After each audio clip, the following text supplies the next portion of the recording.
તો તૈયારી કરતા ઉમેદવારો માટે એક મહત્વના સમાચાર છે। જીપીએસસી દ્વારા મોટી ભરતીની જાહેરાત કરવામાં આવી છે, જેમાં વિવિધ 67 વિભાગો માટે જીપીએસસીએ ભરતી જાહેર કરી છે। આવતીકાલથી ઉમેદવારો ઉમેદવારી પત્ર ભરી શકશે। જીપીએસસી 67 વિભાગોની 378 જગ્યાઓ માટે ભરતી જાહેર કરી છે। 13 ડિસેમ્બર ઉમેદવારી પત્ર ભરવાનો અંતિમ દિવસ છે। વિગતો સાથે સંવાદદાતા નિકુંજ જાની જોડાઈ ગયા છે। નિકુંજ, જીપીએસસી દ્વારા મોટી ભરતીની જાહેરાત કરાઈ છે, શું વિગતો છે?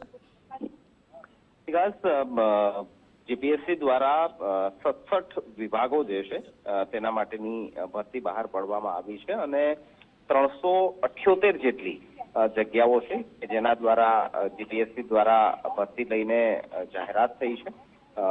મહત્વનું છે કે આગામી 13 ડિસેમ્બરે ઉમેદવારી પત્ર ભરવાનો અંતિમ દિવસ રાખવામાં આવ્યો છે અને જીપીએસસી દ્વારા લાંબા સમયથી ભરતી પ્રક્રિયા જેની તૈયારીઓ કરતા ઉમેદવારો રાહ જોતા હતા, તેમના માટે મહત્વનો સમાચાર છે કે 67 જેટલા અલગ અલગ વિભાગોની 378 જેટલી જગ્યાઓ પર આગામી દિવસોની અંદર જીપીએસસી દ્વારા પરીક્ષા લેવામાં આવશે। આ ભરતી જે છે તે આજે વિધિવત રીતે જાહેર કરાઈ છે।